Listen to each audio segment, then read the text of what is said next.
Hello viewers, আসসালামু আলাইকুম। Welcome to my video. আশা করছি সকলেই ভালো আছেন। তো ভিউয়ার্স, আজকে দুবাইয়ের ভিসা ট্রান্সফারের সর্বশেষ আপডেট জানানোর চেষ্টা করবো এই ভিডিওটির মাধ্যমে। যারা দুবাই প্রবাসীরা আছেন, সংযুক্ত আরব আমিরাতে যারা আছেন, যারা এক কোম্পানি থেকে অন্য কোম্পানিতে ভিসা ট্রান্সফার করতে যাচ্ছেন, তারা কি ভিসা ট্রান্সফার করতে পারবেন কিনা বর্তমান সময়, এই বিষয় নিয়ে কিছু তথ্য আজকে আপনাদের মাঝে শেয়ার করব। ভিসা ট্রান্সফারের সর্বশেষ যে আপডেটটা আছে এটা জানানোর চেষ্টা করবে ভিডিওটির মাধ্যমে। ভিডিওটা শেষ পর্যন্ত দেখার চেষ্টা করবেন। আশা করছি অনেক উপকৃত হবেন এই ভিডিওটা থেকে।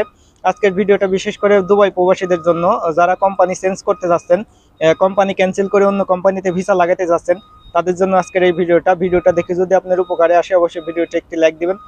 চ্যানেলটা যারা এখনো সাবস্ক্রাইব করেনি, চ্যানেলটা অবশ্যই সাবস্ক্রাইব করে রাখবেন। তো ভিউয়ার্স, যারা নতুন প্রবাসীরা আছেন, যারা বর্তমানে দুবাই শহরে নতুন আসছেন, 6 মাসে 1 বছর হয়ে গেছে, তারা যদি এক কোম্পানি থেকে অন্য কোম্পানিটা চেঞ্জ করতে চান, তারা কিন্তু পারবেন না। সর্বনিম্ন আপনাকে 2 বছর থাকতে হবে একটি কোম্পানিতে। আর অনেক ধরনের কোম্পানি আছে 2 বছরের আগে কিন্তু কোম্পানি চেঞ্জ করতে দেয় না। আর যারা একটু পুরাতন আছেন, 3 বছর 4 বছর হয়ে গেছে, যে কোম্পানিতে আছেন সেই কোম্পানিটা ভালো লাগতেছে না বা কোম্পানিতে সুযোগ সুবিধা নেই, তারা যদি অন্য কোম্পানিতে চেঞ্জ করতে চান, তারা কিন্তু পারবেন। তবে আপনার কোম্পানির ক্যাটাগরি অনুযায়ী কিন্তু অন্য কোম্পানিতে চেঞ্জ করবেন। আপনি যে কোম্পানিতে বর্তমানে জব করতেছেন, সেই কোম্পানির ক্যাটাগরি অনুযায়ী আপনি অন্য কোম্পানিতে ভিসা ট্রান্সফার করতে পারবেন। যেমন যদি আপনি বিল্ডিং কনস্ট্রাকশনের কোম্পানিতে কাজ করেন, যদি অন্য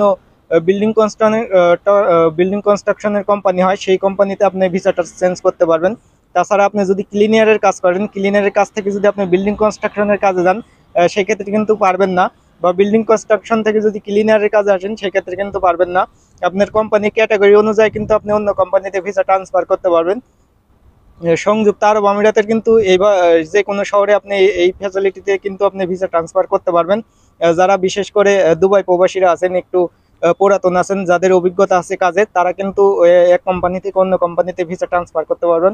আর আপনার কাছের যে টাইপিং সেন্টারটা আছে, সেই টাইপিং সেন্টারেও আপনি যোগাযোগ করতে পারেন। আপনার কাজের স্কুল অনুযায়ী আপনি কি ভিসা ট্রান্সফার করতে পারবেন কিনা, তাদের কাছ থেকে কিন্তু আপনি জেনে নিতে পারেন। সংযুক্ত আরব আমিরাতে কিন্তু মোট 7টি শহর আছে। 7টি শহরে কিন্তু এক এক শহরে কিন্তু এক এক রকম আইন কানুন।